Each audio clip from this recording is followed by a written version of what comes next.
السلام عليكم، كل سنة وانتم طيبين. رمضان خلص، كل سنة وانتم طيبين. النهاردة كده حاجة بسيطة على الكابتن بندق، كابتن الزمالك اللي طالع بيقول أنا عايز أعمل معايشة في النادي الأهلي وأشوف الدنيا إيه وأشوف الحظ ده بيجي لهم منين. أولا ما تجيش، يعني مش عايزينك تيجي. يعني عايز تعمل معايشة روح اعملها في أي مكان تاني.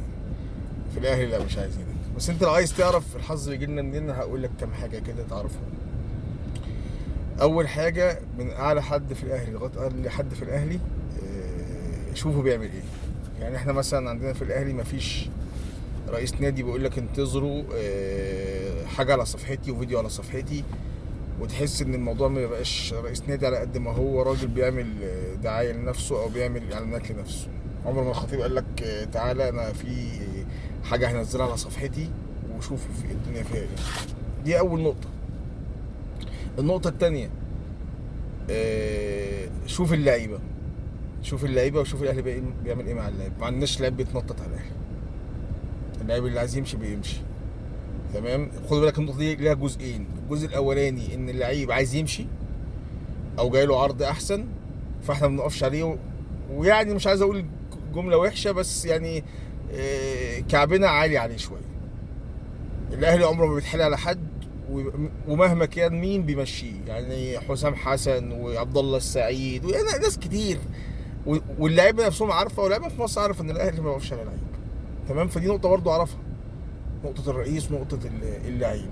النقطه الثانيه، الاهلي لما بيبقى عنده سكواد كويس بيحافظ عليه. يعني السكواد بتاعنا لما كان كويس ايام جيل ابو تريكه، الناس دي خلاص الكوره اعتزلت، ما رحناش بعناهم. انت كان عندك فرقه كانت حلوه، كان عندك فرجاني ساسي، كان عندك اشرف بن شرقي، انت سرحت الفريق ده. فدي نقطه ثالثه لازم تبص عليها.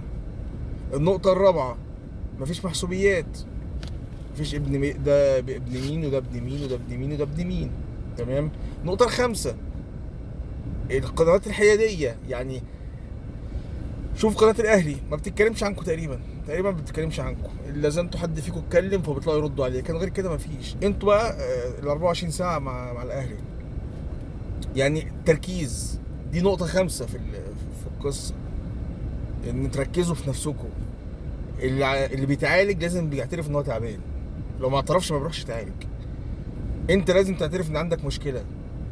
لما تخسر اعترف ان عندك مشكله وعشان تتعالج وتبقى فريق كويس. لكن كل كلامك ان الاهلي هو السبب وان الاهلي هو اللي بيعمل المشاكل، عمرك ما هتطلع كويس. عمرك بجد ما هتطلع كويس. على فكره، ان فريق واحد يعني يستولي على الكوره دي حاجه مش كويسه. حتى لو انا اهلاوي انا مش حابب كده. لازم يبقى في منافسه، لازم فعلا يبقى في منافسه. يبقى في اهلي وفي زمالك وفي اسماعيلي وفي انت مش عارف مين هيحسم الدوري عشان تطلع بره تعمل ماتشات كويسه. انت بنطلع بره في كاس العالم، الاهلي اي نعم بيلعب كويس على قد ما يقدر، بس مفيش منافسه. يعني انت هو بيرجع مفيش منافسه. انت يا كابتن بندق لازم تعرف القصص دي كلها من غير ما تيجي تعمل معايشه، من غير ما توهنا معاك. لان انت لو جيت الاهلي الله اعلم ايه اللي هيحصل فيك يعني. بس لازم تعرف النقط دي نقط صغيره جدا من 100 حاجه الاهلي بيعملها. يعني نقط صغيره جدا من 100 حاجه الاهلي بيعملها.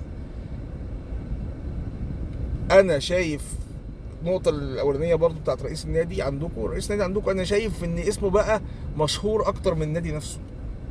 يعني اسم المستشار عندكم بقى مشهور أكتر من النادي. يعني على صفحتي ومش عارف إيه. هو من أحد صفاته إن هو رئيس نادي الزمالك، لكن تعالى بص، لا في بروباجندا ليه هو كراجل أو كشخصية أكتر من نادي الزمالك، وتركيزه مش مع نادي الزمالك. اعترف بالحاجات دي. بعدين النقطة الأخيرة والمهمة قوي، ما ينفعش يا جماعة تبقى أنتوا بتاخدوا أوامركم والله العظيم صعبة. يبقى أنتوا قاعدين في القناة وممكن واحد فيكم يقوم يمشي من القناة برسالة من رئيس النادي وتطلع تتكلم عنا اللي أنت راجل حر. صعب قوي يا جماعة، صعب جدا.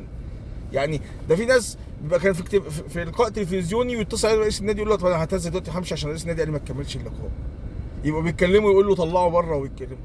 انتوا الشخصيات دي عايزين تيجوا تحكموا علينا احنا؟ صعبة صعبة والله العظيم. يعني ركزوا في نفسكم لان انتوا بعيد قوي عن الاهلي. ويا رب التوفيق لكل الناس وللزمالك برضه. السلام عليكم.